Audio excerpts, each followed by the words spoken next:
자, 3장 6분 45자네요. 이거 다 되는 거고요. 그 다음에 종장 시작할 때 첫음보는 세 글자. 세 글자 고정. 이거 되는 거고요. 사음보. 당연히 되는 거예요. 청산별곡은 고려가요. 상음보를 끊어줬잖아요. 사러리, 낙다. 이렇게. 여기는 앞개에 안개 걷고, 뒷매이 휘비친다.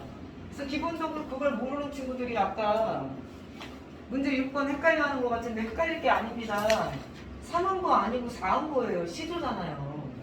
초장, 중장, 종장 갖춰져 있는 시조라고. 얘는 시조. 시조인데 특이하게 특징이 총 40연으로 돼 있고 특이하게 초장, 중장, 종장 사이에 다른 시는 없어요. 독자적이게도 여음부나 훈역부를 붙였다는 거. 그게 좀 특이한 거죠. 그리고 1년 봐봐. 춘사 1년. 춘사 1년에 종장 봐봐. 봤어? 끊어봐.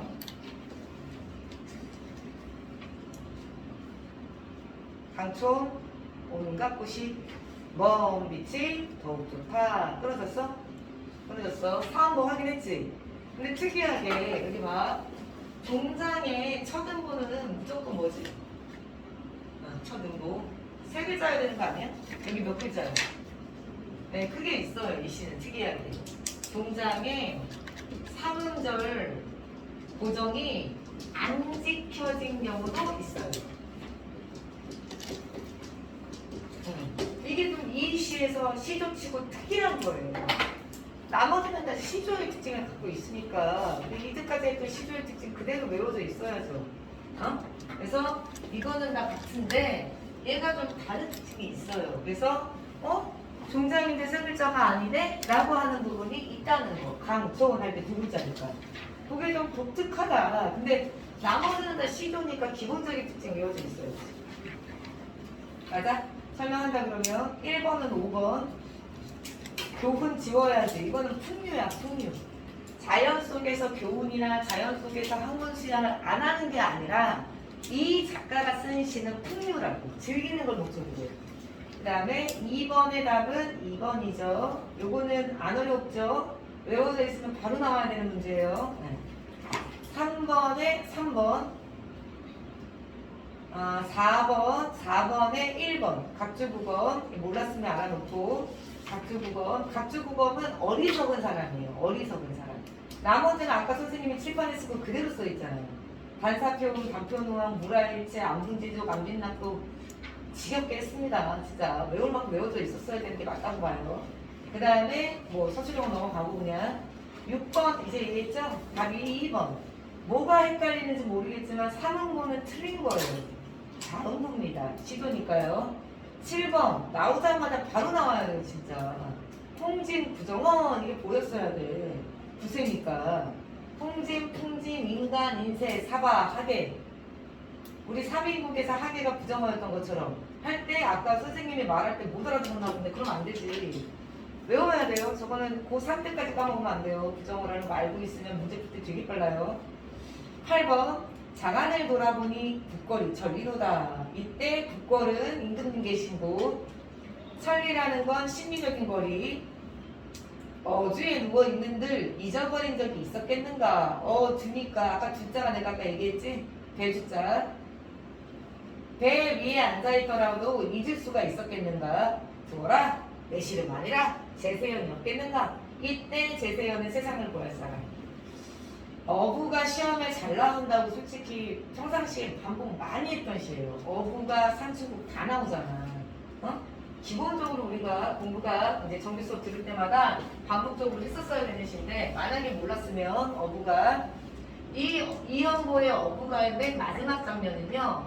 자신이 이 형보 알고 있겠지만 강호한정 가는 다 유배 가서 쓰는 거예요.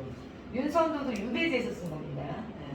유배지에서 쓰면서 끝까지 자연이 좋다, 자연이 너무 아름답다, 난 여기에서 만족한다 라고 얘기했지만 사실은 이연보 같은 이런 작가들 보면 알겠지만 자연 속에 있지만 어디로 가고 싶은 거야? 속세로 가고 싶은 미련이 남아있는 상태예요. 그래서 이 부분에서 제일 중요한 건, 야, 내가 베이비에 있다고 세상 일을 잊을 것 같냐? 잊지 못했다는 뜻이고요. 임금님이나 혹은 나라 걱정을 내가 이렇게까지 하고 있는데 하면서 속세에 미련이 있고 사실은 나는 한양 가고 싶다는 거거든요. 그래서 어부가를 지금 처음 봤다면 조금 어렵습니다. 이 시는 조금 어려운 시예요. 반복을 많이 했었어야 돼요. 그래서 몰랐다 그러면 지금부터 다시 한번 복습을 할 때 이 사람의 마음속에 속세로 돌아가고 싶은 욕망이 있는 거구나. 사실은 자연 속에서 즐기고 싶다고 했지만 마음속에는 자연보다 빨리 한양에 가서 자기 일을 되찾고 싶은가 보다 정도는 좀 알고 있었으면 좋겠다. 그러면 답 1번이죠?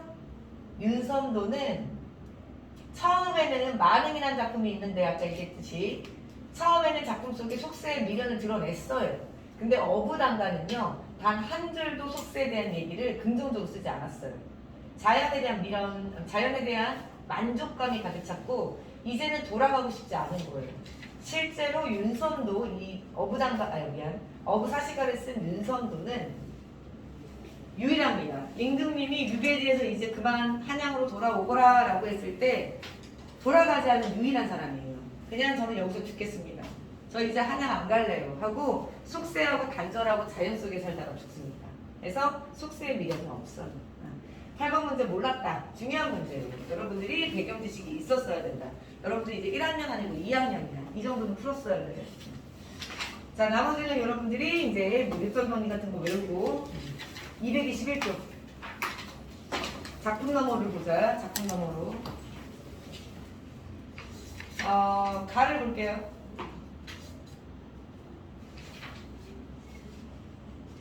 창내보자 이내 가슴의 창내보자. 갑자기 길어진다는 느낌을 받을 거야. 이 시는 사설시조. 사설시조는 조선후기의 평민작품.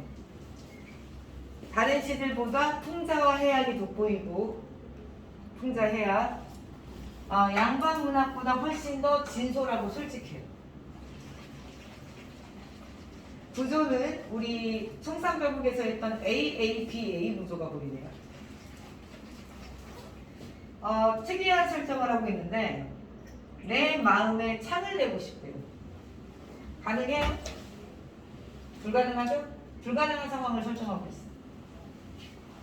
지금 사설시조 보고 있습니다. 사설시조는 조선 후기 평민들이 쓰는 거예요.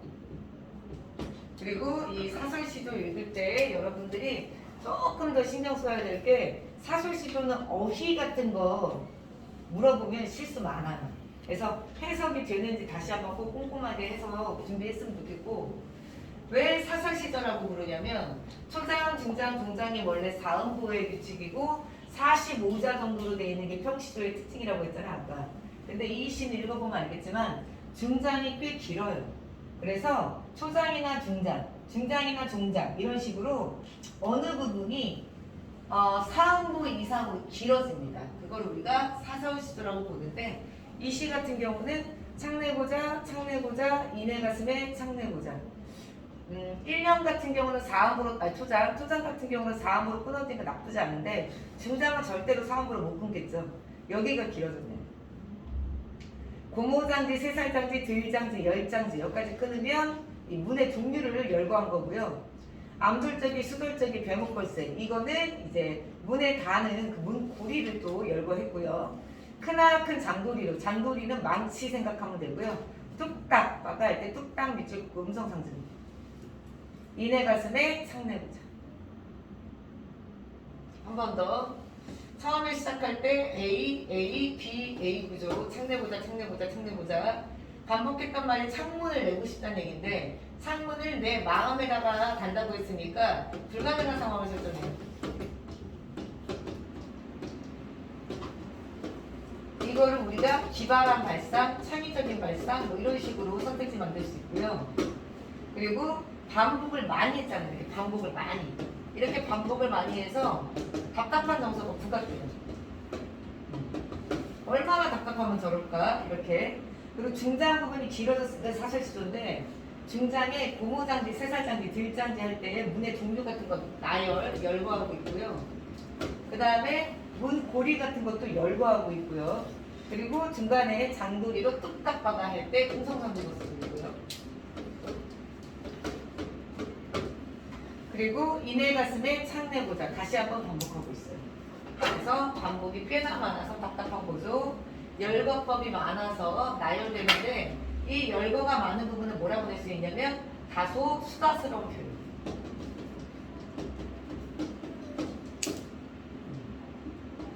수다스럽게 말이 많은 여자가 떠드는 것처럼 이런 부분을 부각할 수 있고요. 그 다음에 기발한 발상으로 말도 안 되게 창문 내고 싶다고 했는데 요거를 우리가 해학으로 볼 수 있어요. 야 멍청아 어떻게 마음속에 창문을 여냐? 이렇게 엉뚱한 소리 하고 있네 라고 해서 해학성이라고 문제를 내는 거예요. 마지막 이따가 하 답답할 때 이때 하는 부사예요. 몹시 많이 답답할 때면 여달아 보고 싶다. 열고 닫고 싶다. 그래서 답답한 마음을 조금 구체적으로 드러내고 있는 시고 열거법 많아갖고 좀 길어졌다는 게 특징입니다. 그리고 앞서 얘기했던 거 이런 기발한 발성 때문에 해학성이라는 걸로 선택될 수는 있겠어요. 이 정도면 되겠다. 그치? 작품 연구에서 놓친 거 있으면 형광펜 꽂고 외워버려. 해학 얘기했고 문을 열고 싶다니까 의지적으로 써놨네. 그리고 특징 중에서는 마음을 창문 내는 걸 기발하다고 써있고 그리고 창에 관련된 구체적인 삶을 나열하고 열거할 때 열거한 거를 선생님은 다소 수다스럽다라고 얘기했는데 수다스럽게 말하는 데서 해학성 돋보인다까지 써놨네. 그치? 안 어렵지? 다 괜찮았어요? 이해가셨어요? 풍자는 안 들어. 풍자는 안 돼요. 풍자는 사회비판이에요. 이거는 해학, 웃음. 다시 한번 얘기하는데 풍자는 사회를 비판할 때 쓰는 거고요. 웃음을 풍자에서 오는 웃음은 비꿈이에요. 비꾸는 거. 이거는 해학인데요. 해학에서 웃음은 안타까움이에요. 연민. 아이고 그래 아이고 안 됐다. 얼마나 답답하면 저런 생각을 했을고 하는 데서 오는 웃음. 그리고 보통 지금 이 시처럼 해학은 자기를 웃기게 만들어요. 풍자는 손가락질하는 거예요. 상대를 비난하기 위한 게 목적이기 때문에 저 사람을 웃겨요. 이해했지 무슨 말인지 사실? 해학은 나를 웃기게 만드는 거야. 나를 모질이로 만드는 거지. 그래서 나를 몹시 웃기게 만들어서 사람들이 안타깝게 내 사정을 이해하게 만드는 거야. 아유 얼마나 그리우면 저럴까? 아유 얼마나 답답하면 저럴까? 이런 식으로 이 사람이 측은하게 웃기게 만드는 거. 흥부가는 풍자야 해학이. 둘 다 있지. 왜냐면 손가락질하는 부분이 분명히 있잖아. 아유 무능한 인간. 아유 멍청한 인간. 이것도 되는 거고. 그리고 조선후기. 아유 저렇게 얼마나 가난하게 만들어 놓은 거야. 이 세상의 문제지. 이렇게 손가락질도 있고 이렇게 웃긴 것도 있잖아. 그지? 내가 일부러 바보같이 굴잖아. 근데 그 바보같이 굴 때 이 바보같이 부는 부분에서 안타깝잖아. 내가 지금. 그런 부분이 그 풍자와 해학이 둘 다 있다고. 괜찮아? 이해됐어? 두 번째 것도 할게. 이게 현대시조예요. 현대시조. 비로 쓴 시라고 써 있어요, 제목이. 왜 시조인지 해볼게요. 햇살의 고요 속에서 끊고, 햇살의 끊고, 고요 속에서 끊고, 쯔쯔쯔쯔 끊고, 소리나고 끊고. 사음고입니다. 사음고를 지금 자리 차지할까봐 시를 붙여서 써놨는데 사실은 이렇게 되는 거지. 이렇게 되는 거지. 무슨 말인지 알겠죠? 아예 똑같이 보였네. 똑같이 썼군. 이거를 그러니까 이렇게.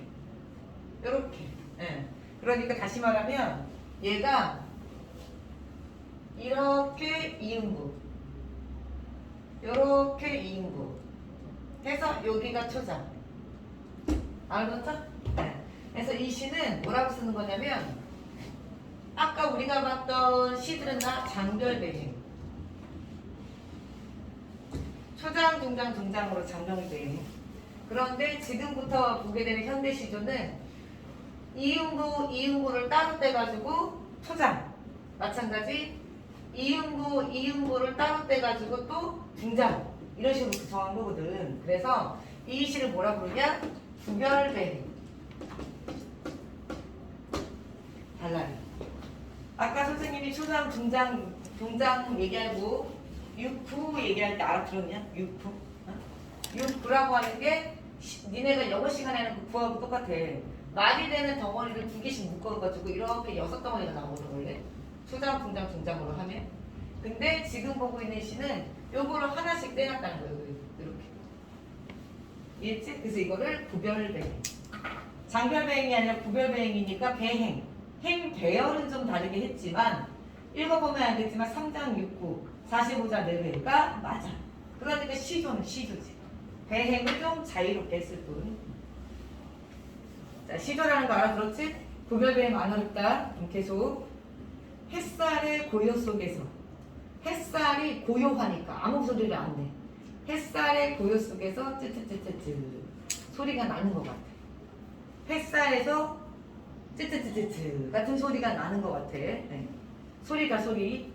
바람은 쥐가 쓸듯. 바람은 마치 쥐가 쓸고 가는 것처럼 문틈을 넘어가고 있어. 이거 바람 소리를 스스스 이렇게 표현한 거고. 후두역, 외진, 간이역. 간이역은 뭐 작은 역을 말하는 거고요. 녹슨, 기차, 바퀴 소리. 하고 소리가 반복하고 있고요. 특이한 거는 자음으로 소리를 표현해봤어.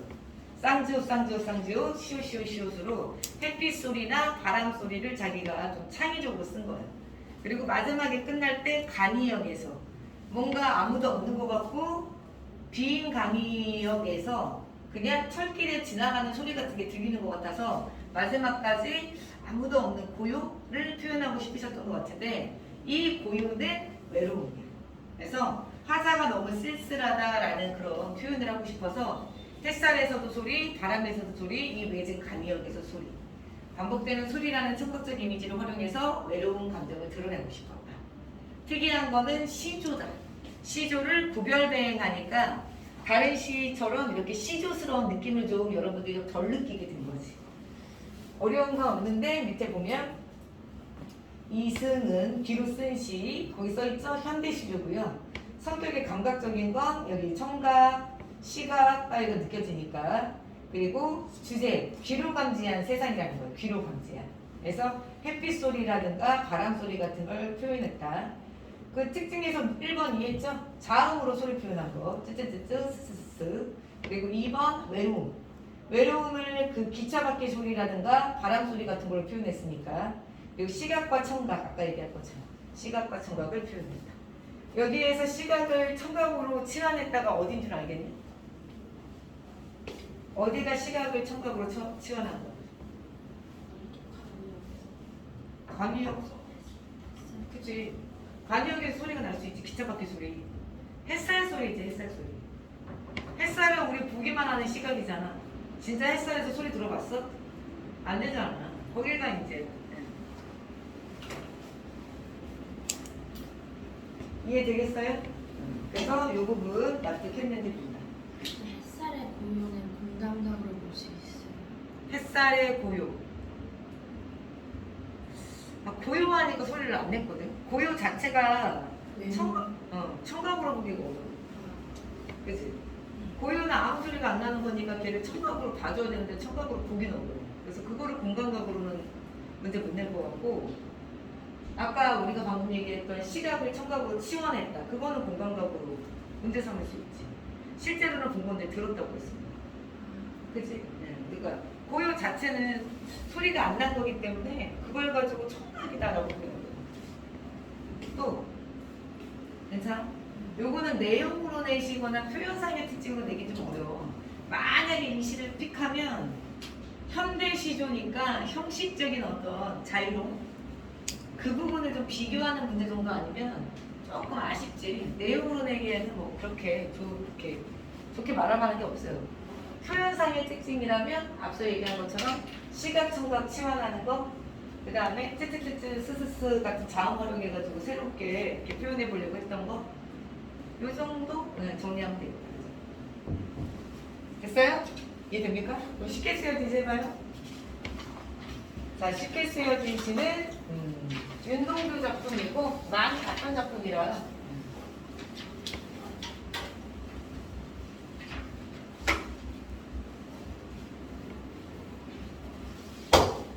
학교 선생님 설명 전이라 나는 좀 디테일하게 설명하고 학교 선생님이 뭐 그건 아니래요 저건 아니라고 그럼 빼세요. 네.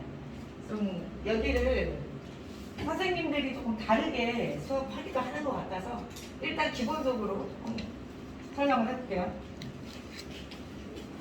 쉽게 쓰인 시에서 이 시는 아마도 쉽게 쓰지 않았을 것이다. 고민이 많았던 것 같다. 근데 쉽게 썼다고 그랬잖아. 그래서 여기를 단어야 라고 보는 학교가 있어. 아닌 학교도 있어. 학교 선생님들이 뭐라고 하는지를 듣고 오면 되겠다. 그지? 이거를 이분은 굉장히 많은 고민을 하고 시를 썼는데 제목을 쉽게 쓰였다고 했으니까 사실은 아니야. 이거는 반어법이지. 이렇게 시작할 때부터 얘기하시는 분들도 있어. 근데 알고 있으면 그렇다고 하면 그렇다고 하고 아니라면 아니라고 하시면 돼. 아까 얘기한 것처럼 나는 그냥 전체를 설명하고 나중에 아니래요라고 하면 빼버리면 되니까 구체적으로. 자, 그리고 이 시는 작가 윤동주가 썼는데 윤동주는 늘 강조했던 게 일제강점기. 우리 지난 중간고사에서도 소년으로 우리가 만났던 작가니까 익숙하죠. 그리고 이분이 시를 쓰면 자기 스스로에 대한 반성과 성찰, 반성과 성찰을 통해 자신이 느끼는 주된 정서가 부끄러움. 이 부끄러움을 회복하기 위해서 자아 분열, 이 분열된 자아의 화해. 그래서 어떻게든 극복해 보려고 노력하는 작가. 이게 윤동주. 그래서 일반적으로 윤동주 씨가 나오면 어렵든 쉽든 좀 분열된 자아의 모습이라든가 자신에 대한 반성적인 모습, 그리고 마지막에는 어떻게든 긍정적으로 자신을 되찾기려 하는 의지, 이렇게 분석을 해보면 조금 쉽게 느껴질 수 있어. 윤동주입니다. 각 연말에 핵심 키워드를 체크하시고 암기해 보세요. 창밖에 밤비가 속살거려. 창밖이라는 것은 창 안이라는 개념이 있는 거잖아. 화자는 창 안에 있어. 창 밖에서 이야기하고 있는 거라 해서 이 창문을 갖고 단전이라고 설명할 수 있다. 왜냐면 나는 지금 안에서 편안하게 안락하게 했는데 밖에는 비가 내리고 있는 거야. 화자는 지금 동경에 유학 중이거든 지금. 그러니까 나는 이 혹독한 시대 현실에 나 혼자서 편안하고 안락하게 안에 있구나. 그들은 밖에 있는데처럼 단절, 외부와의 단절이나 혹은 내가 고통받고 있는 조선의 현실과 거리를 두고 있구나 따위로 설명할 수 있어. 창밖에 밤비가 속살거려. 속살거리는 거니까 의인화. 창밖에 밤비가 도대체 뭐라고 말하대? 뭐라고 말해? 육첩방은 남의 나라. 이때 육첩방은 남의 나라니까 일제강점기 현실 알 수 있고, 육첩방은 작은 방이니까 뭔가 억압되고 좁은 느낌. 일본에서 내가 억압되고 좁게 느껴지고 있는 감정을 느꼈다라고 해도 괜찮아. 그리고 앞서 밤비로 다시 돌아가면 창밖에 밤비가 나에게 말했어. 뭐라고 말했어? 육첩방은 남의 나라래 라고 해서 화자로 하여금 현실을 인식하게 만드는 매개체. 너 잊지 마. 여기는 남의 나라야. 너 잊으면 안 돼. 너 지금 창밖에 밤비가 내리는데 너는 지금 남의 나라에 있어 라는 거 부각했다는 거야. 그리고 시 전체를 읽어보면 이때 밤비는 부정적인 현실. 그래서 1년에서 여러분들이 문제 나올 수 있는 부분에서 밤비 화자에게 현실을 인식하게 하는 매개체. 그래서 요거를 현실 인식을 하고 자기가 좀 더 자기 스스로를 돌아보니까 반성과 성찰의 매개체다 라고 문제될 수 있는 거고, 밤비가 부정적인 것은 맨 마지막에 얘가 아침을 기다리거든. 그러니까 밤이라는 시간은 빨리 가버려야지 아침이 오는 거라서 부정적인 현실 가능해. 그리고 육첩방은 남의 나라다 라고 했으니까 나는 지금 남의 나라에 있구나. 일본 유학 시절이라는 걸 좀 드러내는 말도 되고, 내가 일제강점기에 억압돼 있구나. 그거에 대한 현실 인식도 되는 거야. 이해되겠어요? 1년. 자, 2년 갑니다. 시인이란 슬픈 청년인 줄 알면서 한 줄의 시를 적어볼까? 이때 시인이란 슬픈 천명이야 라고 얘기한 부분. 천명의 명자가 웅령이다. 나는 시인이잖아. 시인은 슬픈 웅령이잖아 라고 얘기하고 있는데 이게 어떤 말이냐면 자, 봐. 지금은 일제강점기야. 지금 밖에 비가 쏟아져. 밖의 현실은 이렇게 부정적이고 암담해. 그런데 너는 지금 뭐 하고 있니? 라고 반성을 하는데 아니,